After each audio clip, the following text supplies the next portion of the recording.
Judges chapter 11. Jephthah, the Gileadite, was a mighty warrior. His father was Gilead. His mother was a prostitute. Gilead's wife also bore him sons, and when they were grown up, they drove Jephthah away. "You are not going to get any inheritance in our family," they said, "because you are the son of another woman." So Jephthah fled from his brothers and settled in the land of Tob, where a gang of scoundrels gathered around him and followed him. Some time later, when the Ammonites were fighting against Israel, the elders of Gilead went to get Jephthah from the land of Tob. "Come," they said, "be our commander, so we can fight the Ammonites." Jephthah said to them, "Didn't you hate me and drive me from my father's house? Why do you come to me now when you are in trouble?" The elders of Gilead said to him, "Nevertheless, we are turning to you now. Come with us to fight the Ammonites, and you will be head over all of us who live in Gilead." Jephthah answered, "Suppose you take me back to fight the Ammonites, and the Lord gives them to me. Will I really be your head?" The elders of Gilead replied, "The Lord is our witness. We will certainly do as you say." So Jephthah went with the elders of Gilead, and the people made him head and commander over them. And he repeated all his words before the Lord in Mizpah. Then Jephthah sent messengers to the Ammonite king with the question, "What do you have against me that you have attacked my country?" The king of the Ammonites answered Jephthah's messengers, "When Israel came up out of Egypt, they took away my land from the Arnon to the Jabbok, all the way to the Jordan.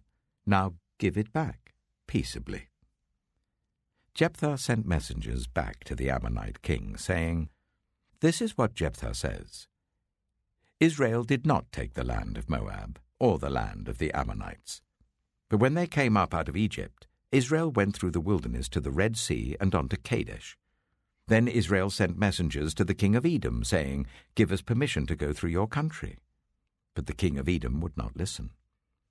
They sent also to the king of Moab, and he refused. So Israel stayed at Kadesh. Next they traveled through the wilderness, skirted the lands of Edom and Moab, passed along the eastern side of the country of Moab, and camped on the other side of the Arnon. They did not enter the territory of Moab, for the Arnon was its border. Then Israel sent messengers to Sihon, king of the Amorites, who ruled in Heshbon, and said to him, 'Let us pass through your country to our own place.' Sihon, however, did not trust Israel to pass through his territory. He mustered all his troops and encamped at Jahaz and fought with Israel. Then the Lord, the God of Israel, gave Sihon and his whole army into Israel's hand, and they defeated them. Israel took over all the land of the Amorites who lived in that country, capturing all of it from the Arnon to the Jabbok and from the desert to the Jordan. Now since the Lord, the God of Israel, has driven the Amorites out before his people, Israel, what right have you to take it over? Will you not take what your god, Chemosh, gives you? Likewise, whatever the Lord our God has given us, we will possess. Are you any better than Balak, son of Zippor, king of Moab? Did he ever quarrel with Israel or fight with them? For 300 years Israel occupied Heshbon, Aroer, the surrounding settlements, and all the towns along the Arnon. Why didn't you retake them during that time? I have not wronged you, but you are doing me wrong by waging war against me. Let the Lord, the judge, decide the dispute this day between the Israelites and the Ammonites." The king of Ammon, however, paid no attention to the message Jephthah sent him. Then the Spirit of the Lord came on Jephthah.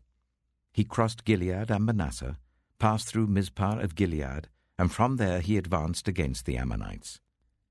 And Jephthah made a vow to the Lord, "If you give the Ammonites into my hands, whatever comes out of the door of my house to meet me when I return in triumph from the Ammonites will be the Lord's, and I will sacrifice it as a burnt offering." Then Jephthah went over to fight the Ammonites, and the Lord gave them into his hands.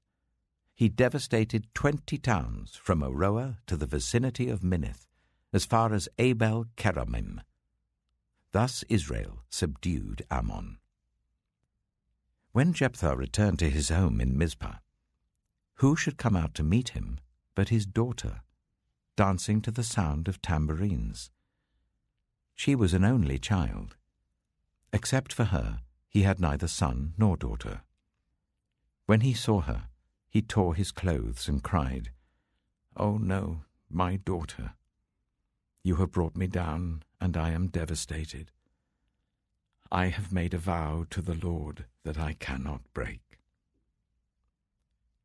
"My father," she replied, "you have given your word to the Lord. Do to me just as you promised, now that the Lord has avenged you of your enemies the Ammonites. But grant me this one request," she said.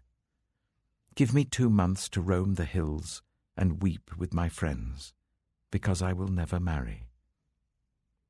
"You may go," he said. And he let her go for 2 months. She and her friends went into the hills and wept because she would never marry. After the 2 months, she returned to her father, and he did to her as he had vowed. And she was a virgin. From this comes the Israelite tradition that each year the young women of Israel go out for 4 days to commemorate the daughter of Jephthah the Gileadite.